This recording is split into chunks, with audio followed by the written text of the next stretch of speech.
Thomas sped down the tracks, his two passengers in tow both frighteningly looking over their shoulders as the blue steam engine raced toward the tunnel. They were so close. If they could just make it there in one piece, they'd not only be able to get away safely, but they had a good chance to stop the horrifying monster for good.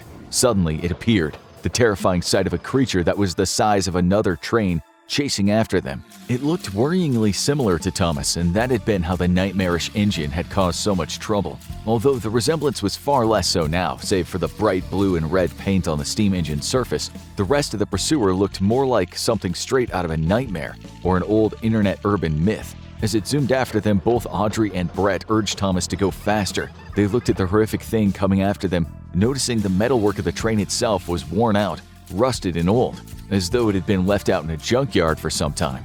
But what petrified them far more was what looked to be a living being housed inside the train. The typical friendly rounded face of Thomas and his late friends was still present, but was protruding out of the front of the steam engine on a long neck. It looked like it had been sculpted from wet clay, pale and writhing around like a snake as the creature gave chase. Long, spindly legs protruded out of the sides of the train car, scuttling along the ground. It allowed the monster to move fast as the real Thomas, but without the need for wheels or the tracks below. Now that it had been discovered, it had no need to keep up its disguise, and Thomas.EXE had morphed into this form to give itself every advantage in catching prey. The blue engine ahead barreled as fast as he could toward the tunnel, screeching across the metal train tracks as he shot into the opening.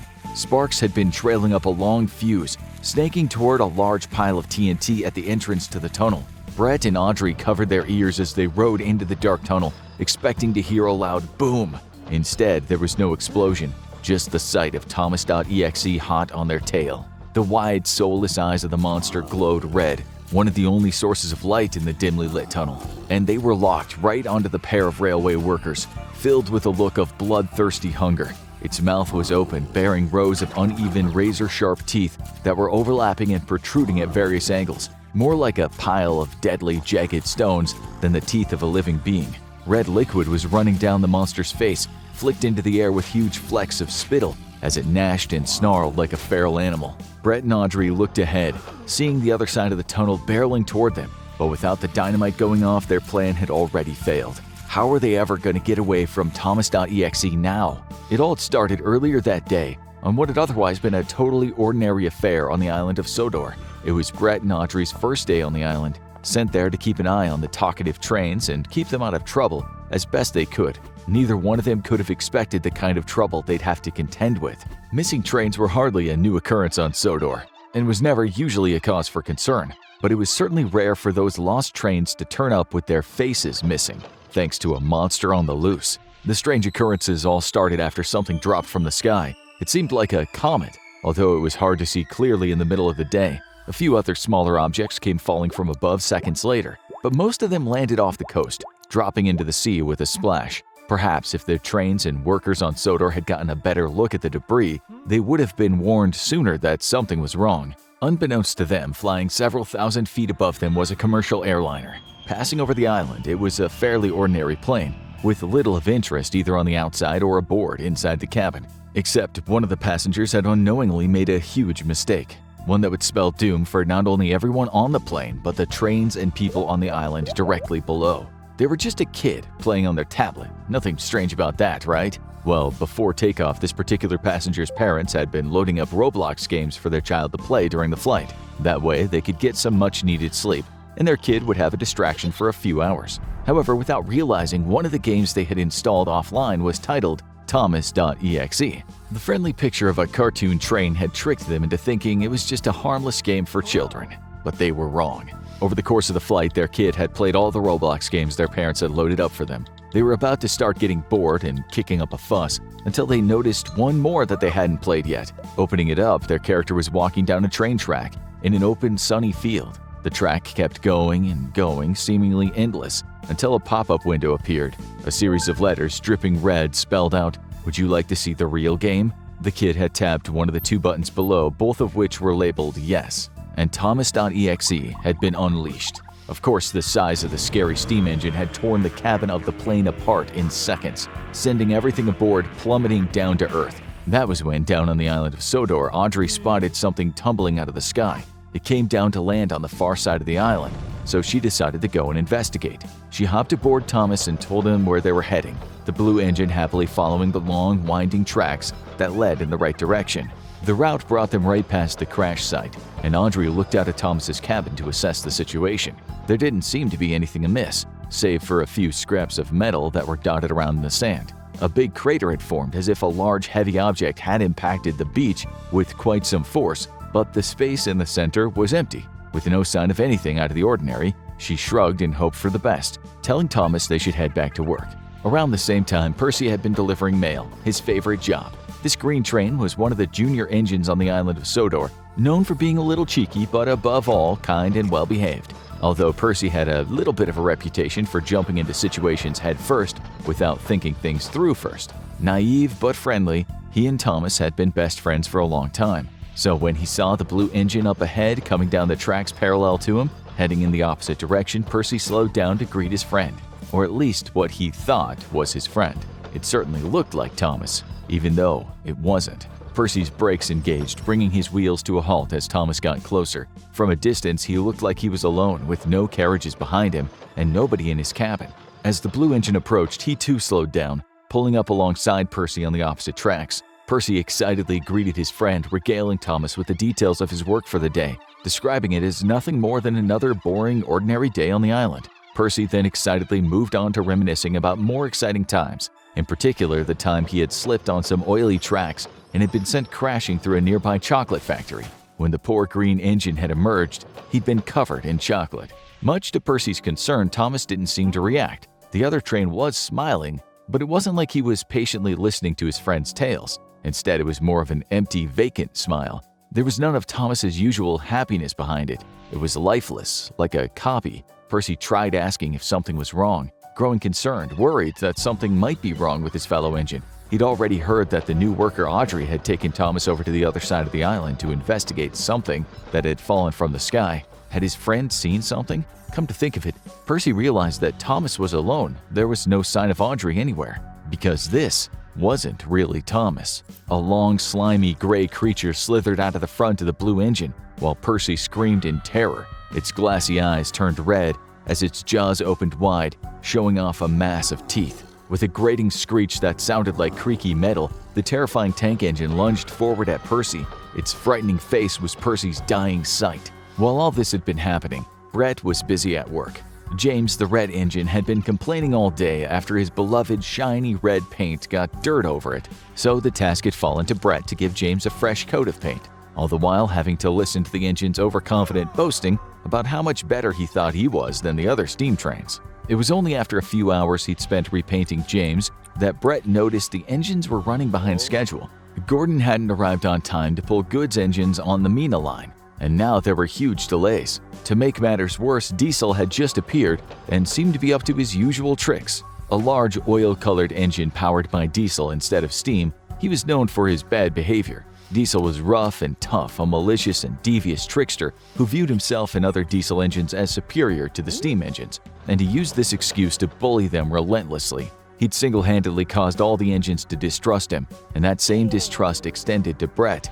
But when he heard what Diesel was claiming, he couldn't help but be concerned. Percy had overturned, the boisterous troublemaker had claimed, and that was the source of all the holdups today. Then Diesel said that Percy's face was gone, missing, as if it had been taken off by force. Brett scolded Diesel, said he shouldn't joke about things like that. Then, climbing aboard James, he set off to see what the source of all the commotion was. At the same time, Awdry had been coming back toward the main line on Thomas, leading to the pair of them crossing paths with Brett and James. Meeting in the middle, they saw for themselves what the problem was, and they were shocked to find that Diesel hadn't been lying. Turned on his side, blocking the tracks, was Percy. The green paint of the steam engine was the only indicator of who he was, because, just like Diesel had said, the poor train engine was missing his face. Thomas was distraught to see what had happened to his friend, and both Brett and Awdry did their best to console the poor, mourning tank engine. Nearby, a group of spiteful, foolish freight cars jeered at Thomas. Awdry told them off for being so cruel, but was shocked to hear them claim poor Thomas deserved it. The freight cars seemed to think what had happened to Percy was his fault. Her and Brett grilled the foolish freight cars about what they meant and why they were being so harsh. They said that they had seen the same thing happen to a number of other engines on the island of Sodor. Something had been picking them off one by one, slowly whittling down their numbers and leaving steam trains without their faces lying in the tracks to cause delays. Holding up more trains was making it easier for the one responsible to feed on more of them, and the freight cars claimed they'd witnessed the latest attack for themselves. They told the two railway workers that they'd been hauling coal when they passed Gordon. He was known to be one of the fastest and strongest steam engines on the island, at times pompous and arrogant, but often good-hearted and willing to use his strength to help others. But the freight cars had watched this proud and brave train speeding away from another engine, one that looked suspiciously like Thomas. It had been chasing Gordon with the speed of a train twice its size, while the bigger of the two struggled to stay away. The engine, assumed to be Thomas by the foolish freight cars, had raced after Gordon, gaining on him, getting closer and closer until a gray, spider-like limb had burst out of the train's metal hull, thrashing at Gordon, trying to derail him. It swiped at his wheels, clipping one with enough strength and force to bash it out from underneath the larger locomotive. Gordon skidded sideways, tumbling over himself before eventually coming to a halt, lying on one side, battered and stuck on the tracks. All the while, his pursuer slowed down and slithered its elongated neck out of the steam engine. With a blood-curdling roar, Thomas.EXE claimed yet another victim before crawling over what was left of Gordon, leaving him on the tracks. Awdry scolded the foolish freight cars for such a story, assuring Brett that she'd been with Thomas the whole time, since the two of them had gone to get a closer look at what had fallen from the sky over on the far side of the island. There was no way that the blue engine could have been responsible. It had to have been something else. There was clearly an imposter among them, one that on the outside looked like Thomas, but with a creature far more sinister beneath. Instructing all the foolish freight cars and James to stay where they were, the two rail workers boarded the still distraught Thomas and went to investigate. Sure enough, within a few miles of the track they came across Gordon, left in much the same state as Percy had been, faceless and discarded, left in a wreck on the tracks. Despite their reputations for causing all sorts of mischief on the island, the foolish freight cars had been telling the truth on this occasion. The trains really were being picked off one at a time, and if something wasn't done soon, there'd be none left. And to make matters even worse than they already were, if this creature, whatever it was, got tired of trains, then it might just set its sights on humans to hunt them instead. So Brett and Awdry had to come up with a plan, and fast, before Thomas.EXE struck again. Fortunately, raising the alarm and urging the few other people left on the island of Sodor to leave for their own safety wasn't difficult. Thanks to all the delays, it was easy to convince people that things weren't going well and that vacating the island while Brett and Awdry sorted it out was in everyone's best interests. With all the others safely making their way to the mainland where they'd be out of harm's way, the pair could set about coming up with a plan to stop Thomas.EXE, once and for all. There was just one thing they had to be careful of. Now that everyone else was gone, they were the only two humans on the island, so if it got through many more trains, Thomas.EXE would be coming for them next. They gathered the remaining trains, although there were still a number of them that were unaccounted for.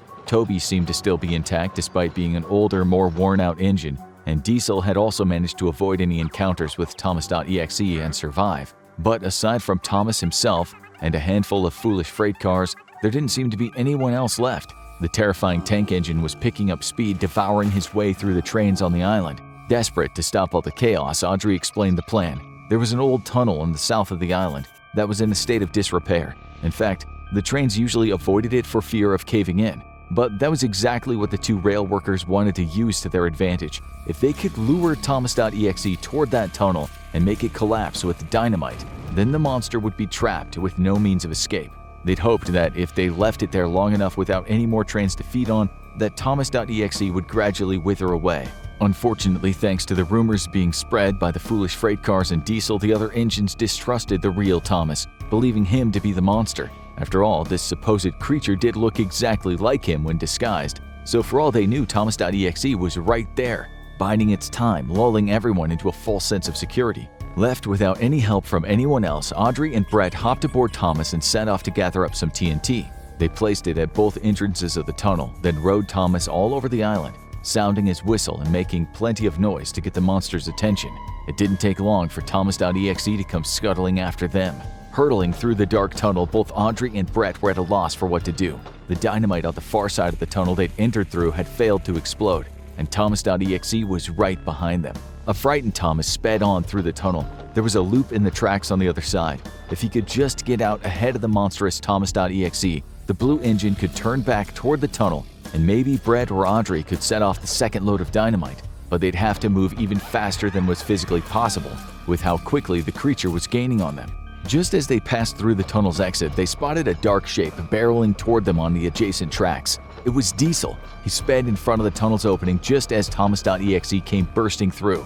The snarling steam train collided with Diesel with the loud noise of metal scraping against metal. Thomas.EXE scratched at Diesel with its spidery legs, gnashing its sharp teeth, while the once scheming and devious Diesel kept his brakes on tight, blocking the creature's path, allowing the real Thomas to get far enough away. He came to a stop not far from the tunnel, where the switch to detonate the TNT was. Hopping out, Awdry and Brett reached for the plunger, pulling it up and looking over to the tunnel. Thomas.EXE was pulling Diesel apart, its blood-red eyes fixed on them and their blue engine friend in a way that told them they were next. Bracing themselves, the pair pushed down on the plunger and heard a mighty boom. The dynamite exploded with enough force that it collapsed the tunnel opening, showering debris all over the place. There was an enraged screech from Thomas.EXE as it was seemingly buried for good. It wasn't until long after the dust had settled and the authorities went to investigate that they noticed something strange. They had found what was left of Diesel and a hollowed-out blue steam train, but there was no sign of the creature inside.